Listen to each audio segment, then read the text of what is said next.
Hello, good morning. Today, I want to explain for you briefly a kind of agency that we probably don't recognize and could mean a lot for your business if not well managed. So, what is your agent? Who is an agent? An agent is somebody who has authority to do something you can do to a certain level. The amount of power you give them is the amount of power they have. So, for example, you want to rent a house or you want to rent out a house, you say, this person is my agent. That agent in that context usually is to bring people. You want to market your house, so you appoint an agent to market the house for you. So, technically, that person who markets for you is your agent. But usually, agents are not authorized to collect money. You understand? So, to that level, they are not your agents to collect money, but they are your agents to market the house. But when you start running the house and you say, okay, you appoint a caretaker, a lot of times caretakers can collect money.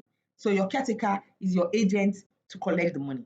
You understand? If you run a business and somebody clears it for you from China, that person is your agent, because anything that person does in the process of clearing it, any amount they pay, any levy they pay, any route they carry through to get your goods out, they are your agent. They are your appointed agents to do that. So that's your agent. But then there are some agents that we didn't know that they are agents, or we know and we don't react. We only react when we don't like the outcome. At that point, it's too late. Let me give you a typical example. Let me use the home first of all. So your child is dropped off by the school bus, and the child, when there's nobody in your house, the child is dropped off with your neighbor, and your neighbor collected the child the first time, and you said thank you to the neighbor, and the school bus, you didn't say anything to them too, or you said thank you to them, or you didn't say anything.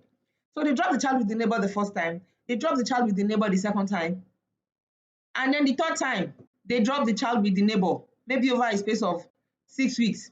They had us to drop the child with the neighbor 3 times. And then on one of those days, you come back home, you can't find your neighbor, you can't find your child. And then you now go to school and say you want to charge them that why did they drop your child with your neighbor? That your neighbor has become your agent by ratification, because without you complaining to the school the first time that they shouldn't drop your child with the neighbor, you have authorized them to drop your child with the neighbor. So you cannot complain. You see, so a lot of times we don't realize how heavy, how important to our lives and our businesses our silence can be. You cannot complain that why is the school dropping your child with the neighbor, even though you have signed, right, that the school will drop your child with only you. The fact that they dropped the child with that neighbor the first time and you didn't complain, you have waived it. You have authorized them to drop the child with the neighbor. Another example is on your business. Maybe you have an online presence through which you sell your goods to people all over the country, or say all over Lagos, and the person who goes to deliver for you is a courier company. A lot of people say they only do cash on delivery, and the person who goes to deliver for you collects cash for you and brings for you, and you collect it. You don't complain. The day that driver runs away with your cash, you can't complain, because that's not what he was appointed to do. He was appointed to deliver goods, but you have accepted the cash he has been paying and you didn't see anything, so you can't complain. He has become your agent by ratification. You have approved of what he did by your silence.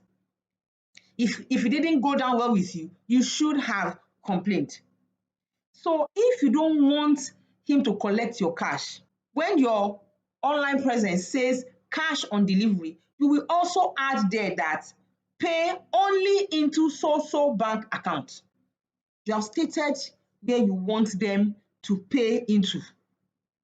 If he collects money from somebody the first time and you send a message to that person and tell them that you do not appreciate money coming through that person, you have made it easier for yourself. But if you say, please pay into so bank account, and the guy collects money from that person from you first time, second time, you don't complain. He runs away with the money the third time, you can't complain, because you collected it. Is your agent by ratification. You have approved of what they have done.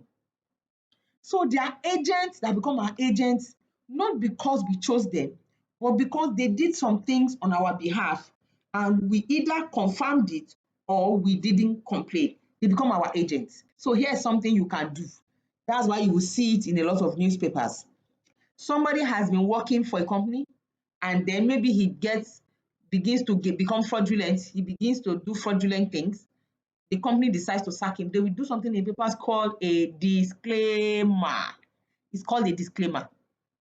Be ye informed from today onwards that such and such a person is no longer an employee of such and such a business. It's called a disclaimer. You issue it publicly and in your best interest too. You should issue it to close business contacts, because although you've issued it in the newspapers, they may not see it easily. So you issue it also in places where you're able to see it easily. Maybe you issue it on your website or anywhere else that will not give you PR issues. And there's a way to issue disclaimers too, so that you don't get into trouble. Get a lawyer or people not to write disclaimers, to prepare your disclaimer for you, so that you don't implicate your business. You are not accused of defamation or slander or anything like that with the disclaimer that you issue. Have you registered for the taxes for small businesses live meeting that is happening on the 26th of November? I'm so excited about that meeting because I'm going to be breaking the basic taxes of small businesses down on that day in that 1 hour meeting. Come with your biro and paper and your calculator, because I'll show you how to do it. It's not such a complex thing. Who is paying tax? Who is not paying tax? What tax are you paying to who? The link to register is in the description section, and see you on that day. Take care and bye-bye.